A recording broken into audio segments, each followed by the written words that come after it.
wabarakatuh.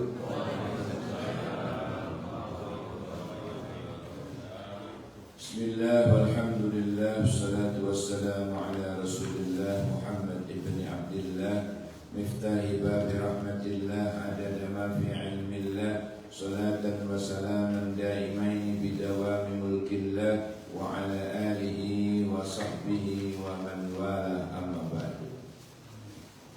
Jamaah salat subuh Masjid Al-Barakah Al-Dirtasani,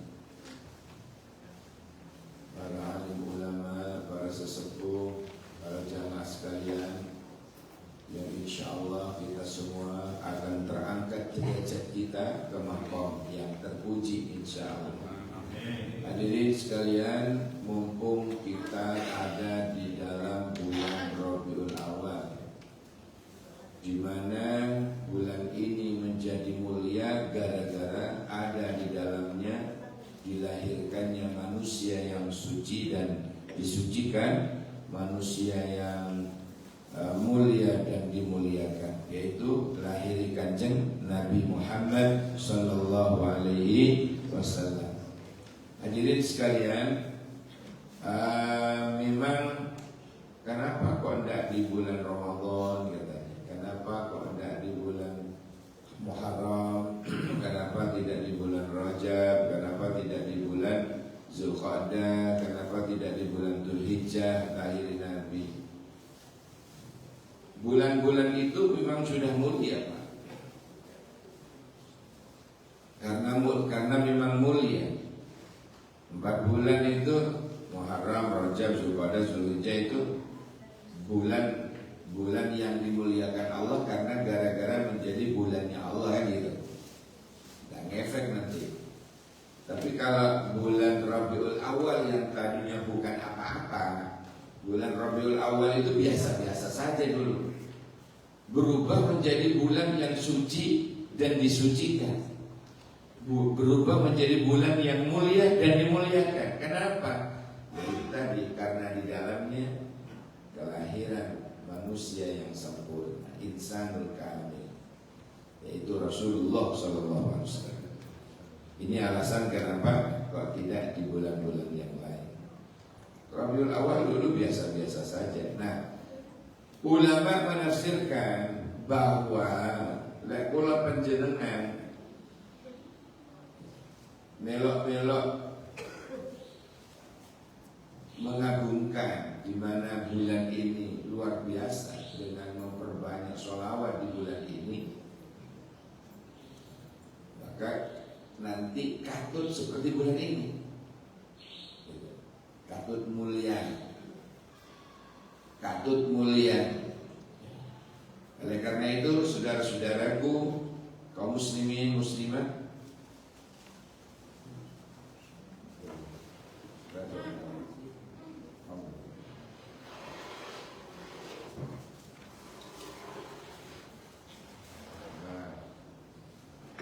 hadirin, saya kemarin dapat info dari Syekh di luar negeri sana, memohon terutama rektor Universitas Al-Ahqaf di Yaman menyerukan kepada kaum muslimin dimanapun berada untuk mendoakan kaum muslimin yang ada di Palestina.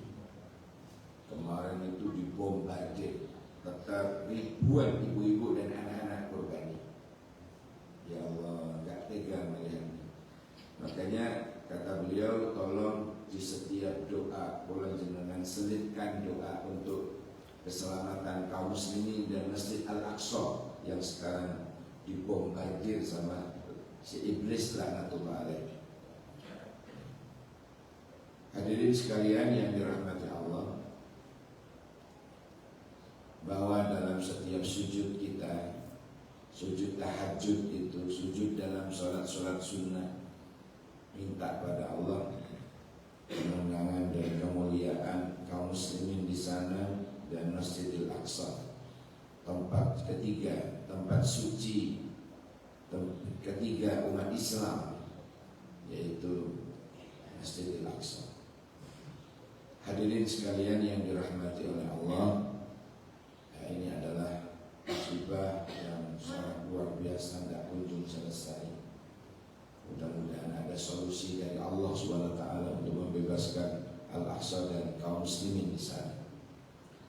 Hadirin sekalian, Kanjeng Nabi itu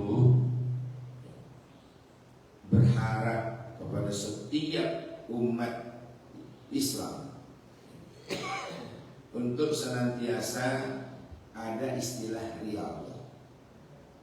Ya, apa namanya? Tirakat. Tirakat. Ada bentuk tirakat yang paling dahsyat dibandingkan tirakat poso terus, si kalah. Sembahyang malam terus, kalah. Tirakat maca Quran, khatmil Quran, si kalah. Tirakat istiqomah jamaah, apa? Tirakat yang lain.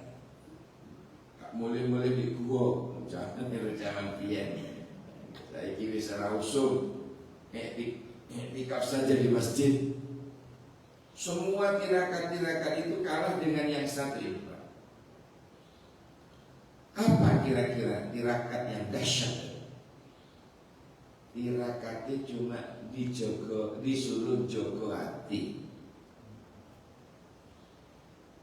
Disuruh jogo hati. Hati ini dijaga. Ada yang tirakat yang lain yang saya sebutkan tadi itu cuma hati ini busuk, nggak ada apa-apa. Ada tirakat, ya Allah, luar biasa.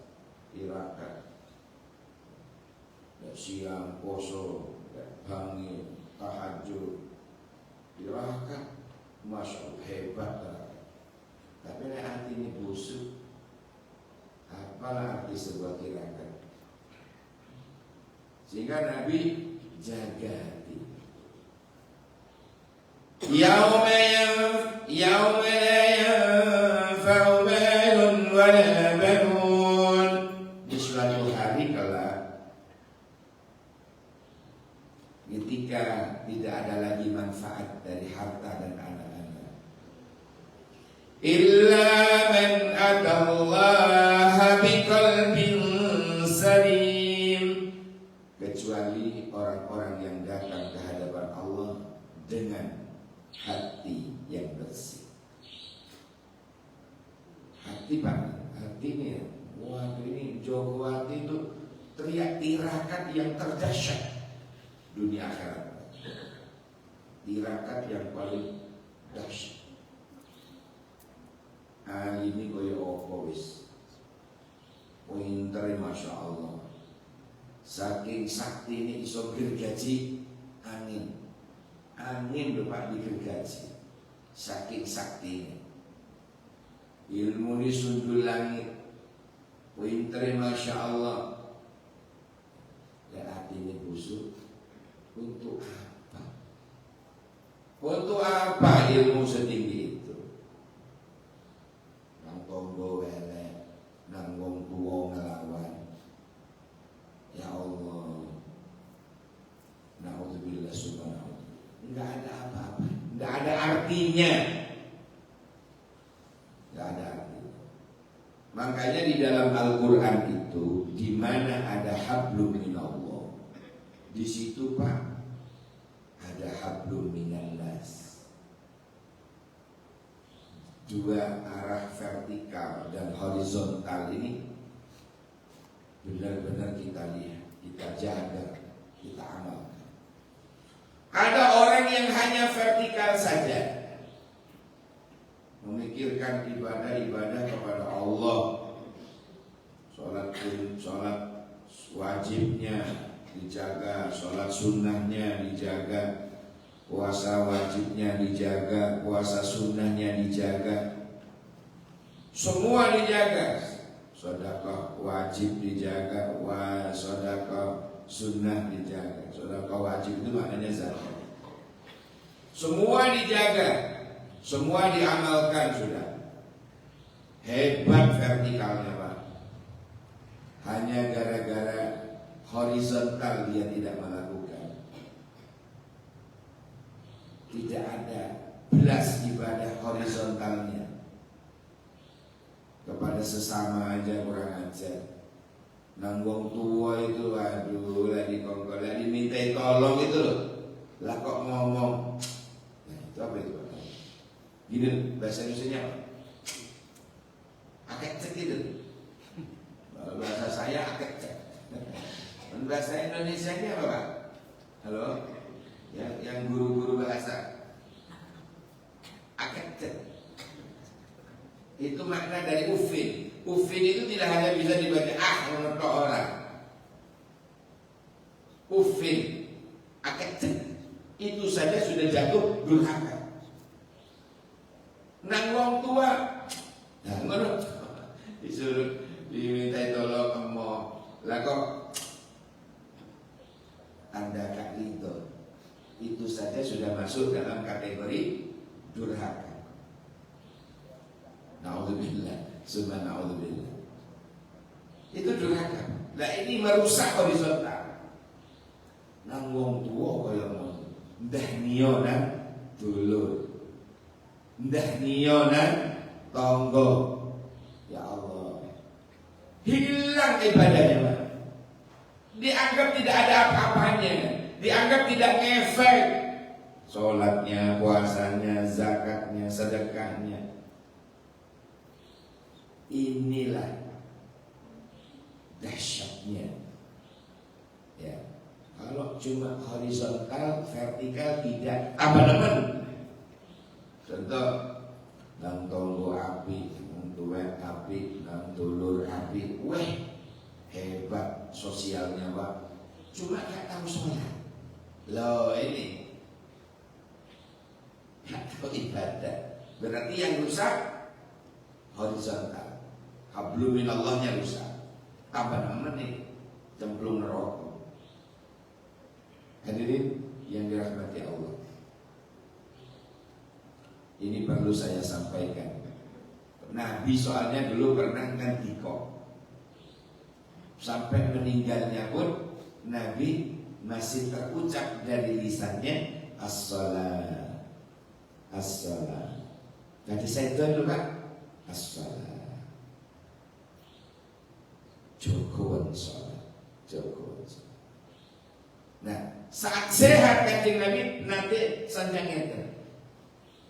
Ma farqu bainal muslim wal kafir. Ya. Apa sih yang menyebabkan kita ini umat Islam dengan orang kafir? Apa bedanya? Ternyata terletak pada sholat. Misalnya begini, orang tidak puasa Ramadan, statusnya masih tetap muslim, masih dosa besar. Orang tidak mau zakat, statusnya masih muslim Pak, walaupun dosa besar. Orang tidak mau zakat, tidak mau haji, tidak mau umrah, statusnya masih muslim. Masih muslim, statusnya dia itu masih muslim. Coba enggak sholat, hilang status itu Pak, berubah jadi kafir. Ini loh dahsyatnya sholat. Di sini bedanya antara muslim dengan kafir terletak kepada sholat. Hati-hati kalau masalah sholat. Wong kok api yo. Masuk ke sholat. Ojo ngomong ngoten. Ojo ngomong masih ke sholat. Ojo. Karena pasti jelek di hadapan Allah. Status berubah menjadi kafir. Ini hati-hati. Walaupun yang berhak mengkafirkan cuma Allah dan Rasul. Kula jenengan gak usah melok-melok ngafir-ngafir ke. Yang berhak mengkafirkan hanya Allah dan Rasul. Dan itu jelas bagi orang yang meninggalkan sembahyang. Man taraka sholata muta'ammidan faqad kafara jiharan. Barang siapa yang meninggalkan salat dengan sengaja menentang Allah, sungguh dia telah kafir secara terang-terangan. Ini bahaya. Statusnya itu sampai berubah. Tak ulangi. Orang tidak puasa, statusnya masih muslim. Ada orang tidak zakat, statusnya masih muslim. Ada orang tidak haji, padahal sugih, menentang haji. Ada ini jelas nih, ngomongan aku langsung Pak. Bisa jajar satu. Mulai awalnya saya ngomong, manggilnya Abah. Suatu saat karena pengajian itu di tempat istiqomah di rumahnya dia, Abah doain saya. Suatu saat ketika jamaah belum datang, khusus jamaah ibu-ibu kali, khusus istri para pengusaha muda itu mengadakan pertemuan pengajian gitu loh. Nah, pengisinya pengasuhnya saya. Di rumah orang itu, setiap saya ngomong, setiap saya ke situ, Bapak Abah manggilnya, sugihnya gak karu-karuan. Suatu saat sambil nunggu jamaah, saya duduk di kursi teras di depannya kolam ikan itu. Lah kok bisik-bisik ke saya, Yai, tolong jangan manggil saya Abah sebelum haji. Kaget saya. Wah, sugih koyo ngene. Wah, sugih Pak. Omahe kuwede makro-makro belum haji. Kaget saya tanya, loh, kenapa enggak segera daftar haji panjenengan? Untuk apa Ustaz buang-buang uang? Ini kan menentang Allah ini. Ini menentang Allah dan Rasul. Jelas di depan saya ngomong. Ini bukan jari, bukan hoax. Di depan saya ngomong, untuk apa Ustaz haji? Buang-buang duit. Kajian saya dengung ini. Menentang Allah. Menentang Allah dan Rasul. Wis aku bersumpah wis orang pakai ini.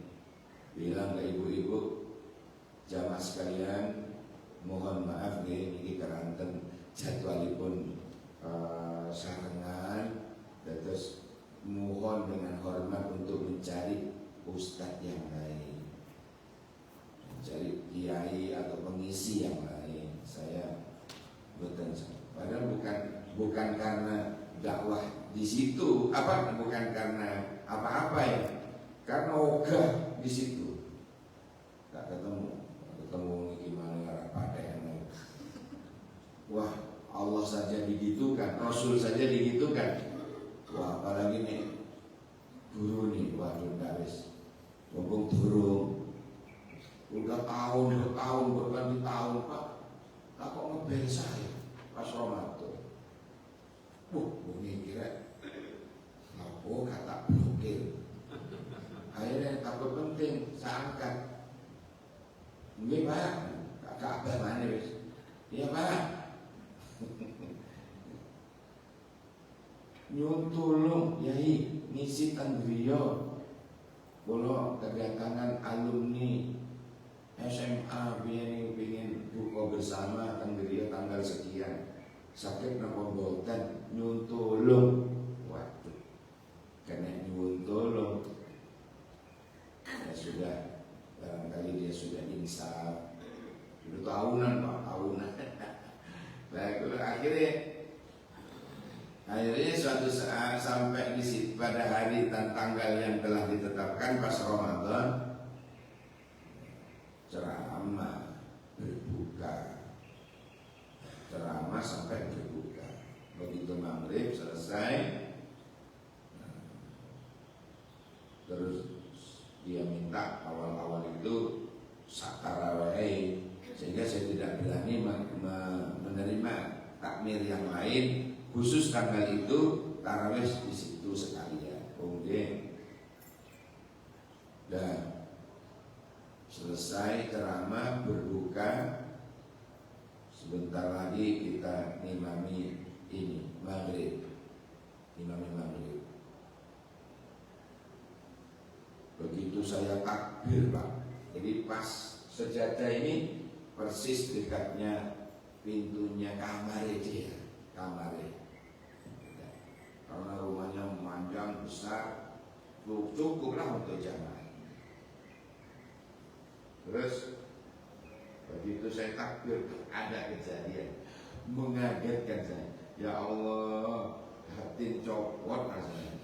Begitu takbir Pak, Allahu Akbar, kau dari kamar, anjing, kurang ajar. Takut, ketakutan apa? Boleh ucul apa ini? Padahal jam 11 gak busuk saya. Ya Allah, saya ceng tenang. Masya Allah, kok mari-mari kak tobat-tobat ini. Ngingu kiri. Wah, langsung beri salam doa. Pak, saya wangsul. Imamu dewi. Apa? Tarawih. Dak. Kaget. Ya Allah, jangan lagi bertemu. Tidak bisa sampai sekarang tidak. Aduh, Masya Allah, ngono ya orang, Masya Allah, tidak bisa. Itulah anaknya karena menentang Allah. Untuk apa haji umroh? Entek no duit, entek no duit. Astagfirullah. Saudara-saudara di Madura, itu cita-cita pertamanya adalah haji. Kerja banting tulang-tulang dibanting keringetan sampai keringetan maneh. Itu tujuannya satu. Orang kerja di sana kepingin menyempurnakan rukun Islam yang kelima. Itu tujuannya mereka cari kerja. Apa namanya? Pantang apa? Pontang panting tulang dibanting. Kebantingan. Apa? Ya banting tulang lah. Kerja keras, tujuannya ingin menyempurnakan rukun Islam yang kelima. Lah ini orang uang besuke diparingi sembarang kalir oleh Allah.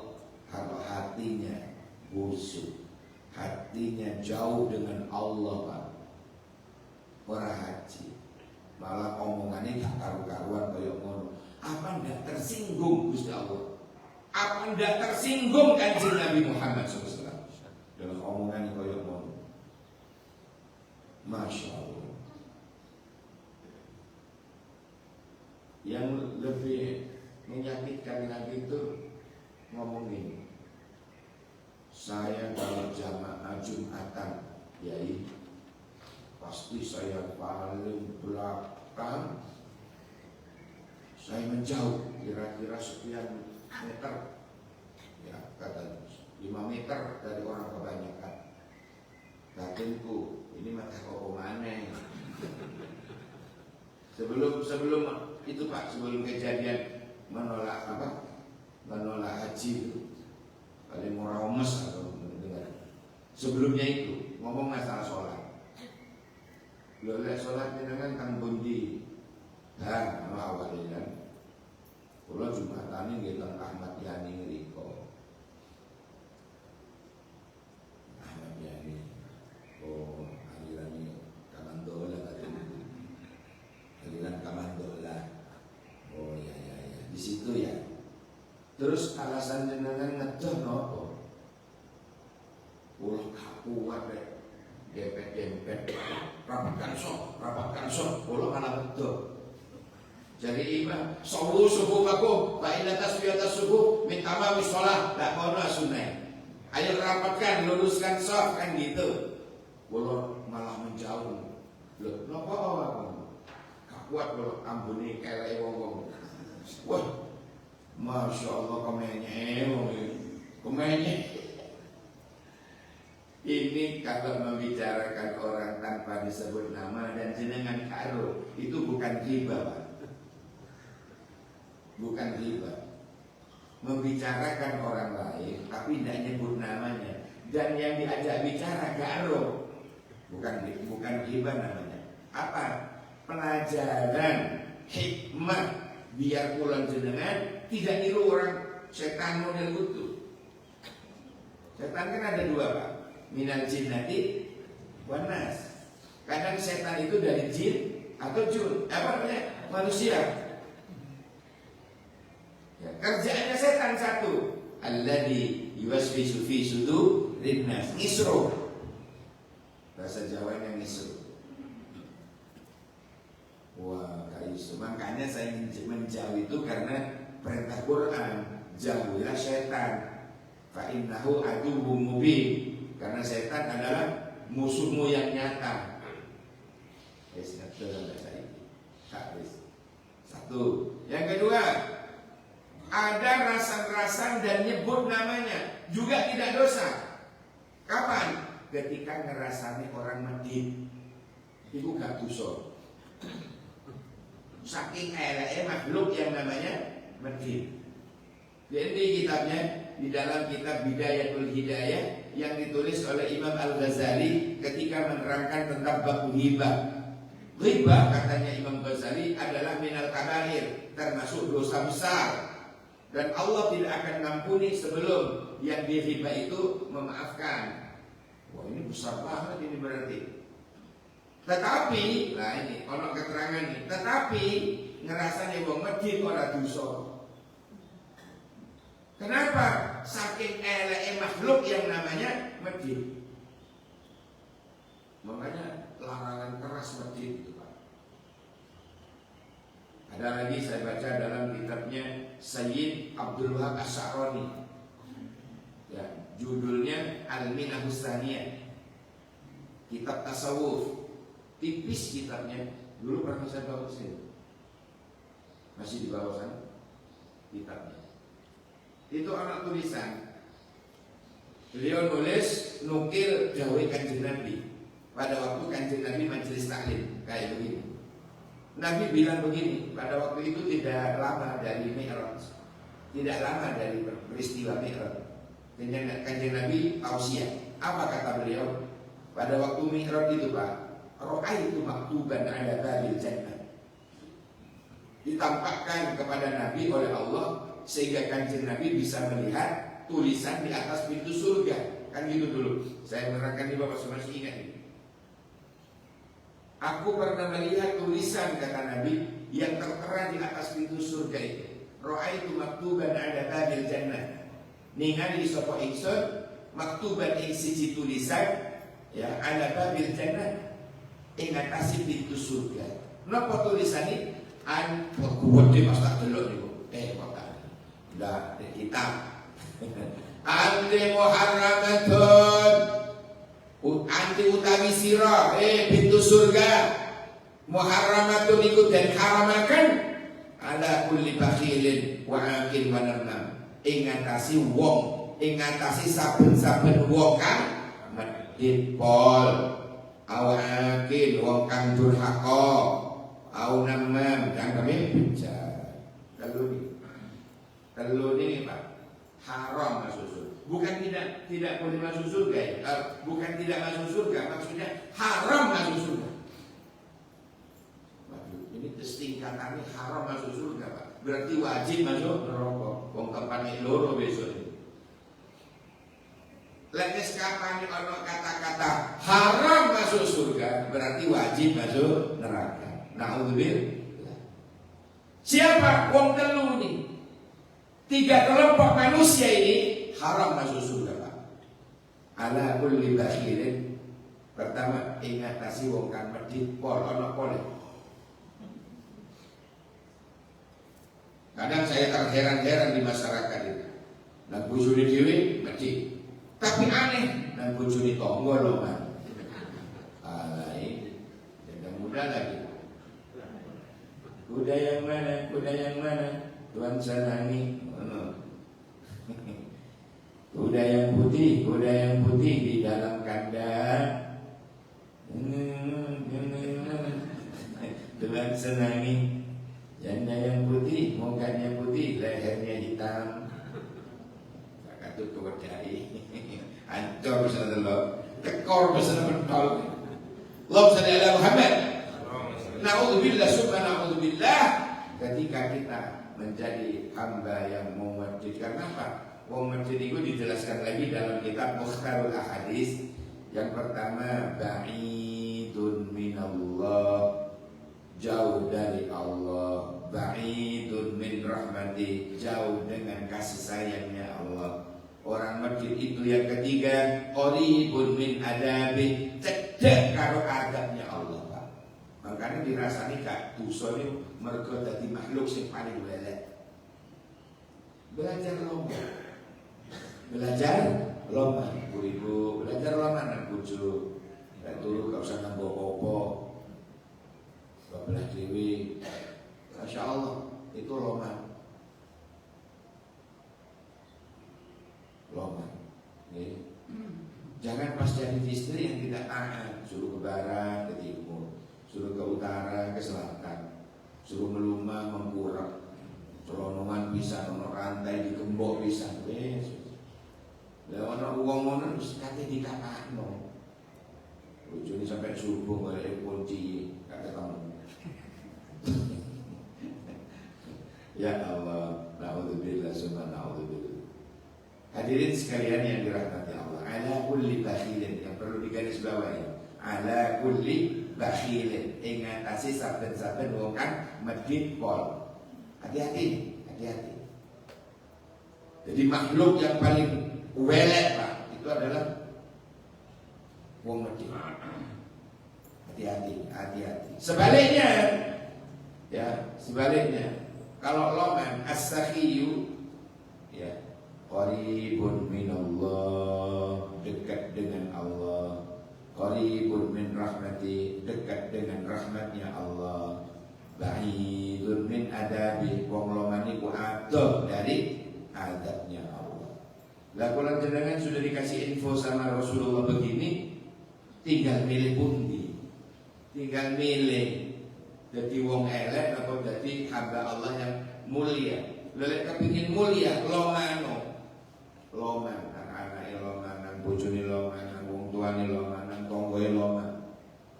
Kayak jamaah Al-Barokah ini kan loman-loman, subhanallah. Jajan apa itu? Masya Allah. Ono minuman surga bareng.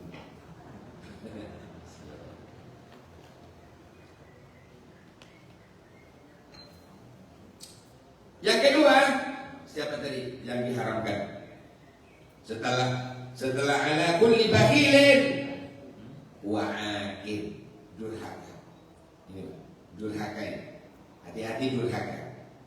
Masuk durhaka tadi, nah, akeh. Itu loro hati wong tua. Ketika orang tua kita merasa sakit hatinya, langsung tembus dan Gusti Allah. Tembus dan Gusti Allah. Allah juga tersakiti. Sebaliknya, begitu orang tua pulang jenengan dibahagiakan, ketika orang tua kita bahagia, tembus ke Allah. Allah juga ikut bahagia. Makanya ya Allah, hati-hati saya sekali. Terutama doa ibu. Doa ibu, hati-hati. Makanya sak nakal anak, kadang ibu itu tetap doa sing muwetel anake. Kadang orang tua itu muga-muga wali hidayah. Lho sik ngono. Sik didongake apik. Coba wong lanang tengkap-tengkap itu. Ibu itu kan orang ibu. Karena ini sabar luar biasa. Hadirin sekalian yang dirahmati Allah. Nah, ini durhaka. Hindari kedurhakaannya. Baik durhaka kepada kedua orang tua, durhaka kepada guru, durhaka kepada siapa lagi? Allah dan Rasul. Hati-hati. Hati-hati saya setuju. Yang ketiga, siapa yang dikasih tahu oleh Allah bahwa haram masuk surga itu? Ternyata Nabi menyampaikan au-namam yang ketiga. Namam ini kan jamak dari namimah. Apa itu? Aba-aba domba. Aju domba. Aju domba. Aju domba. Adu domba itu namanya namimah. Cuma punya keponakan namanya fitnah. Punya sepupu namanya riba. Ini semua adalah penyakit lidah. Ditanya, ayo apa penyakit lidah? Dijawabnya syariawan. Maksudnya penyakit lidah itu ikuman, Pak. Ya, riba, fitnah, namimah itu loh. Itu penyakit lidah. Dianggap orang iso jogo lisan. Orang bakalan selamat wong itu. Enggak bakalan selamat. Adu domba. Naudzubillah summa naudzubillah. Dahsyatnya dosa adu domba ini. Ya, hati-hati saya itu. Seberapa banyak sudah orang-orang yang cerai gara-gara namimah. Banyak orang yang terhina gara-gara namimah. Banyak orang di penjara karena dilaporkan oleh orang yang namimah. Adu domba. Dirugikan. Dirugikan. Ya Allah, berapa banyak orang yang sudah dirugikan oleh sifat ini tadi, ahli namimah, riba, fitnah. Makanya Nabi sampai bilang dalam riwayat yang lain, la yadkhulul jannah qattatun, tidak akan pernah bisa masuk surga tukang fitnah. Ada lagi dalam riwayat yang lain, la yadkhulul jannah namam, namimah tadi, tidak akan bisa masuk surga tukang adu domba. Makanya intinya adalah jaga antara kumis dan jenggot. Jaga antara kumis dan jenggot. Berapa senti ini? 1 senti orang. Jaga antara kumis dan jenggot. Kenapa? Ini sumber segala, bisa sumber segala kebaikan, bisa berubah menjadi sumber malapetaka. Siapa yang ngomong? Kanjeng Nabi. Apa kata Nabi? Fasjunhu. Di dalam kitab Al-Minahusanya tadi, ya, yang ditulis oleh Sayyidi Abdul Wahab Asy'arani, kitab tasawuf. Nah, ada kata-kata fasjunhu. Oleh karena itu jagalah mulutmu itu.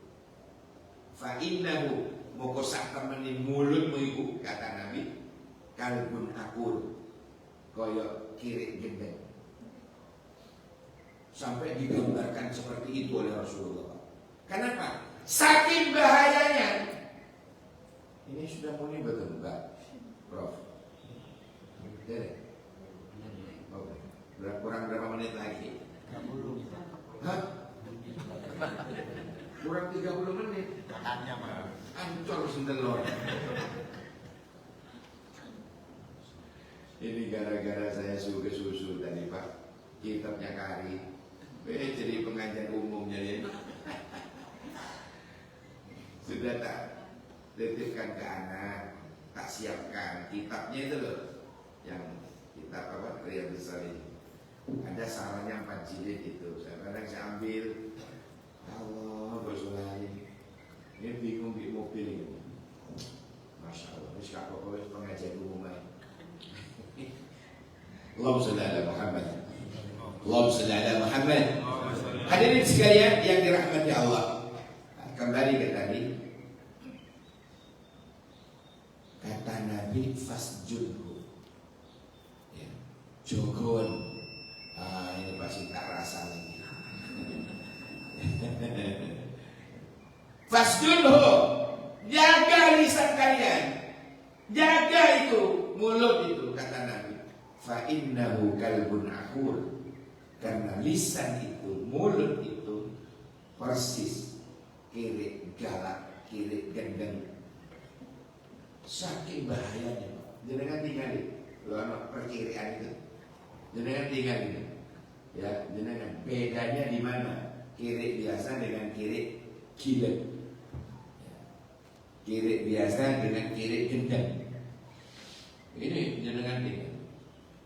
Kiri gendeng itu persis mulut manusia yang tak terjaga. Pokoknya aku biar di mana tonggo di tukaran. Terus kadung tukaran Pak, cangkem itu, mulut itu, istrinya itu kayak radio saya, dicilik no tambah banter, ya Didiemin malah kak mandek-mandek. Ngomel kok. Jadi katanya sing lanang jak terbanter apa kata krungu tangga. Aduh, ngomel. Dicilekno malah banter. Itu jenenge radio buduk. Ndak remeh oleh. Aduh, dok orang sadar kan baca kabeh. Ngomel mulai dari A sampai A lagi. Masya Allah. Beda dengan jamaah ibu-ibu di Al-Barokah ini, benar-benar barokah. Dijaga oleh Allah lisannya, tidak bergerak bibirnya kecuali berzikir kepada Allah, basah lisannya karena menghatamkan Al-Quran. Ini loh ibu-ibu di Al-Barokah ini, Masya Allah. Ya ono sih si ciluru telu bapak nang itu baru sama 10 sing ora. Tapi ku biyen saiki abangan ya enggak lah kok karo. Hadirin sekalian yang dirahmati Allah. Baik, saya buka segmen dialog interaktif bebas pulsa. Silakan sambil nunggu waktu di sana. Ada? Oke. Yang pojok tadi seng-seng ini. Kok ngaco? Oh enggak. Ngantuk. Ada yang ditanya? Halo, suara bisa didengar? Baiklah, kita akhiri dengan doa yang dimana ayat ini menjadi apa? Jangan lepas Pak ya, tolong jangan lepas, jangan pernah ditinggal. Maksud saya jangan lepas itu, jangan pernah ditinggal. Ya, surat atau 2 ayat surat At-Taubah terakhir. Karena siapa yang membaca ini, ya, dia akan awet, gak mati-mati kok. Dia usianya panjang. Yang kedua, dia disayang oleh Rasulullah. Baca 2 ayat terakhir surat At-Taubah. Makanya jangan pernah pedot setiap habis sholat. Dipimpin oleh imam, tolong Pak Imam baca ini terus habis sholat. Laqad bersama yuk. Bismillahirrahmanirrahim. Laqad ja'akum rasulun min anfusikum azizun 'alaihi ma 'anittum harisun 'alaikum bil mu'minina raufur rahim. Fa in tawallaw faqul hasbiyallahu la ilaha illahu 'alaihi tawakkaltu wa huwa rabbul 'arsyil 'azim. Baca ini Pak 7 kali. Benar. Saya 1 kali Pak. Kenapa? Ya susu kalau berjamaah ya 7 kali itu kalau dibaca sendiri. Lepas jamaah 7 kali. Oh, alamat hujan omongan sopen. Baca sendiri aja. Ya, baca sendiri 7 kali. Pas jalan mulai loh. Lepas di masjid bersama imam sekali saja. Ya gak kesuwen. Ya dirasanya wong akeh ngene kan. Iku sowen gitu. Sekali kesuwen gitu. Makanya yang 6 dibaca sendiri pada waktu pulang. Ngono yo to diomong koncone. Yo dicak ngomong meneng. Tiba diiritan. Ya. Gimana lagi? Ayo. Laqad ja'akum rasulun min anfusikum azizun 'alaihi ma 'anittum harisun 'alaikum bil mu'minina raufur rahim. Fa in tawallaw faqul hasbiyallahu la ilaha illahu 'alaihi tawakkaltu wa huwa rabbul 'arsyil 'azim. Terakhir. Laqad ja'akum rasulun min anfusikum azizun 'alaihi ma 'anittum harisun 'alaikum bil mu'minina raufur rahim. Fa in tawallaw faqul hasbiyallahu la ilaha illahu 'alaihi tawakkaltu wa huwa rabbul 'arsyil 'azim. Kalau kita membaca 7 kali setiap harinya, setiap habis sholat apalagi, Allah akan mentakdirkan orang tersebut itu gak mati-mati. Tapi suatu saat kok mati, pas lali moco, dilalikan oleh Allah, pas kata mati panjang barokah. Kemudian yang kedua disayang oleh Rasulullah. pun mekaten rumiyin napa ingkang saged kawula aturaken bilih wonten tumpang dipun sikil dikritingan bilih wonten kirang prabu silanging catur wicara lan tata krama ingkang dadosaken gelahi penggalih sepindah malih nuwun agunging samudra pangestani kacepot kula ngira bersila pernah sepora sakit bengkong cek sarana sekalangkong seporana wallahul muwaffiq ila aqwamit thoriq bersama-sama subhanakallahumma wa bihamdik asyhadu an la ilaha illa anta astaghfiruka wa atubu ilaik subhanakallahumma wa bihamdik asyhadu an la ilaha illa anta astaghfiruka wa atubu ilaik subhanakallahumma wa bihamdik asyhadu an la ilaha illa anta astaghfiruka wa atubu ilaik subhana rabbika rabbil izzati amma yasifun salamun alal mursalin walhamdulillahi rabbil alamin. Buah durian, buah kedonggok. Mana cakepnya? Walah telat. Buah durian, buah kedonggok. Cukup sekian dong. Assalamualaikum warahmatullahi wabarakatuh. Masa